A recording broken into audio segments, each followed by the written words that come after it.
السلام علیکم ورحمۃ اللہ وبرکاتہ۔ تصوف کی کلاس میں آج ہم بات کریں گے سیر اللہ کے موانع، یعنی اللہ تک پہنچنے کی جو رکاوٹیں ہیں وہ ہم آج بیان کریں گے۔ موانع سے مراد وہ امور ہیں جو کسی سالک کی سیر اللہ میں رکاوٹ بن جاتے ہیں۔ ان میں تمام گناہ شامل ہے، اس کے علاوہ چند اور امور ہے جو رکاوٹ بن جاتے ہیں۔ اس میں تصنع ہے، تعجیل ہے یا عجلت پسندی ہے، حسن پرستی ہے، مخالفت سنت ہے، مخالفت شیخ ہے، دنیا داری ہے۔ یہ ہے سیر اللہ کے موانع۔ ان کی ہم تھوڑی سی وضاحت کریں گے، تفصیل بیان کریں گے۔ سید شبیر احمد کاکا کھیل کی کتاب فہم التصوف سے وہ بیان کرتے ہیں تصنع کے بارے میں۔ کہتے ہیں کہ تصنع کا مطلب یہ ہے کہ انسان کسی دنیاوی مفاد کے لیے صوفیہ کے حالات کی نقل کرنے کی کوشش کرے، مثلا کشف و الہام کا دعویٰ کرے، پیری مریدی کا ڈونگ رچائے، زبردستی خود پر وجد طاری کرے، الٹے سیدھے شعبدے دکھا کر انہیں اپنی کرامات قرار دے، اور مسمرزم وغیرہ کے ذریعے اپنے مریدین پر توجہ ڈال کر انہیں متاثر کرنے کی کوشش کرے۔ مخالف شریعت صوفی زیادہ تر ایسا ہی کرتے ہیں، اسی قسم کی یعنی ایکٹیویٹیز میں وہ ملوث ہوتے ہیں، یعنی وہ تصنع کرتے ہیں۔ اس کے برعکس پابند شریعت صوفیہ کا کہنا یہ ہے کہ تصنع کا مقصد اگر محض ڈونگ رچا کر مریدوں سے مال بٹورنا ہو تو یہ ایک عظیم گمراہی ہے۔ ہاں، اگر کسی شخص پر وجد کی کیفیت طاری نہ ہوتی ہو اور وہ محض بزرگوں کی نقل کرنے کی کوشش کرے اور اس کی نیت کسی کو متاثر کرنے کی نہ ہو تو یہ جائز ہے۔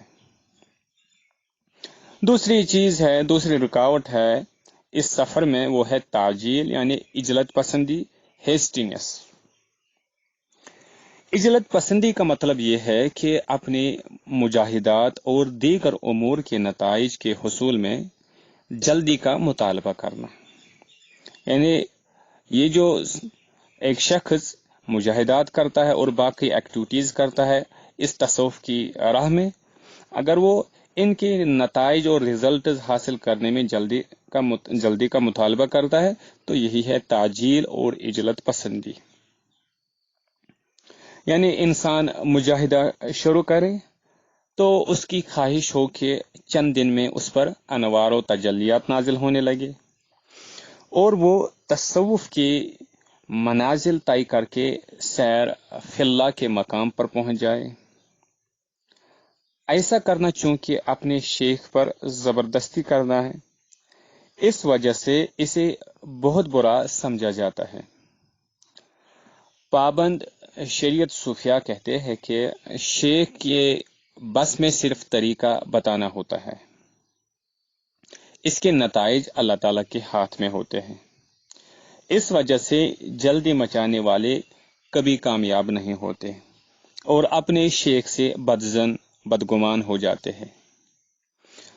مرید کو جب جلدی کامیابی حاصل نہیں ہوتی تو وہ یہ سمجھ لیتا ہے کہ شیخ کسی کام کا نہیں ہے۔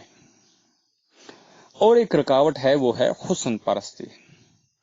حسن پرستی عموماً دو پہلوؤں سے ہوتی ہے۔ خواتین اور خوبصورت لڑکوں کو تاڑنا، گورنا، دیکھنا، ان سے دوستی کرنا اور پھر معاملے کو آخری مقام پر لے جانا۔ صوفیہ اسے پہلے مرحلے ہی پر منع کر دیتے ہیں تاکہ بات آگے نہ بڑھ سکے۔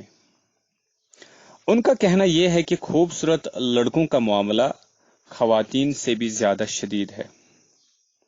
اس کی وجہ یہ ہے کہ پچھلے وقتوں میں خواتین سے دوستی ایک مشکل کام تھا، مگر لڑکوں سے دوستی آسان تھی۔ خانقاہوں سے وابستہ افراد کے لیے اس کے مواقع زیادہ تھے، کیونکہ یہاں یعنی خانقاہوں میں ہر قسم کے اور ہر عمر کے لوگ آیا کرتے تھے۔ یہی وجہ ہے کہ صوفیہ ان لڑکوں سے دوستی اور قرب سے سختی سے منع کیا کرتے تھے، تاکہ ان کے مریدین کسی برائی میں مبتلا نہ ہو جائے۔ اور ایک رکاوٹ ہے، وہ ہے مخالفت سنت۔ پابند شریعت صوفیہ کا کہنا یہ ہے کہ رسول اللہ صلی اللہ علیہ وسلم کی سنت کی مخالفت سے تصوف کی منازل میں رکاوٹ پیدا ہو جاتی ہے۔ اس سے وہ مخالف شریعت صوفیہ پر تنقید کرتے ہیں جو بہت سے خلاف سنت اور غیر شرعی امور میں مبتلا ہوتے ہیں۔ اس کے برعکس مخالف شریعت صوفیہ پابندی سنت کی کوئی اہمیت نہیں دیتے۔ اور ایک رکاوٹ ہے، وہ ہے مخالفت شیخ کی مخالفت کرنا۔ صوفیہ خواہ وہ پابند شریعت ہو یا مخالف شریعت، ان کا کہنا یہ ہے کہ ایک مرید کو اپنے شیخ پر کامل اعتماد ہونا چاہیے اور اسے آنکھیں بند کر کے اپنے شیخ کی پیروی کرنی چاہیے، اس سے اختلاف نہیں کرنا چاہیے، اس کی بے ادبی سے بچنا چاہیے اور اپنے دل میں کوئی ایسا خیال بھی نہیں لانا چاہیے جو شیخ کو رنجیدہ اور غمزدہ کرنے کا باعث بنے۔ گویا کہ مولانا اشرف علی تھانوی صاحب کے الفاظ میں اسے مردہ بدست زندہ بن کر رہنا چاہیے۔ اس میں اگر ذرہ برابر بھی کمی رہ گئی تو منازل سلوک میں بہت نقصان ہوتا ہے۔ اکثر صوفیہ شیخ کے ساتھ ذرہ برابر بھی اختلاف کی اجازت نہیں دیتے ہیں۔ بعض پابند شریعت صوفیہ کا کہنا یہ ہے کہ بعض جزئی مسائل میں شیخ سے ادب کے ساتھ اختلاف رائے کیا جا سکتا ہے، بشرطے کہ شیخ خود اس کی اجازت دے دے۔ اور ایک رکاوٹ ہے، وہ ہے دنیا داری۔ اہل تصوف دنیا داری کی بہت مخالفت کرتے ہیں۔ ان کی اکثریت کا کہنا یہ ہے کہ انسان کو دنیا ترک کر کے تنہائی میں اللہ تعالیٰ کی عبادت کرنی چاہیے۔ پابند شریعت صوفیہ کا موقف پوائنٹ آف ویو یہ ہے کہ دنیاوی فرائض ادا کرنا جیسے بیوی بچوں کو پالنا ضروری ہے، دولت کمانا بھی جائز ہے، بشرطے کہ دنیا انسان کے دل میں گھر نہ کرے۔ اس کے لیے وہ کشتی کی مثال، شپ کی مثال دیتے ہیں کہ کشتی اگر پانی کے اوپر رہے، شپ اگر پانی کے اوپر رہے تو یہ عین مطلوب ہے، لیکن اگر پانی کشتی میں آ جائے تو اس کا نتیجہ ہلاکت کی صورت میں نکلتا ہے۔ ان کا کہنا یہ ہے کہ دنیا اگر انسان کے دل میں نہ آئے اور انسان اس سے نفع اٹھا لے تو جائز ہے، لیکن اگر یہ اس کے دل میں آ جائے تو پھر اسے تباہی سے کوئی نہیں بچا سکتا۔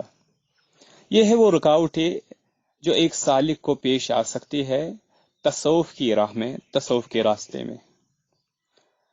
ابھی تک جو بنیادی چیزیں ہیں وہ ہم نے کور کر لی تصوف کی۔ اب کچھ متفرق مسیلینس قسم کی کچھ بنیادی چیزیں اور ہے، ان میں سے یعنی تصوف سے متعلق بعض متفرق امور اور ہے، تو ان میں وہ کسی یعنی عنوان اور ٹائٹل کے تحت ہم نے بیان نہیں کیے، تو ان کا ہم اسی کے ساتھ ہی ذکر کریں گے۔ اس میں سے ایک ہے ملامتی فرقہ۔ صوفیہ کے اندر ایک فرقہ ایسا پایا جاتا ہے جو ملامتی کہلاتے ہیں.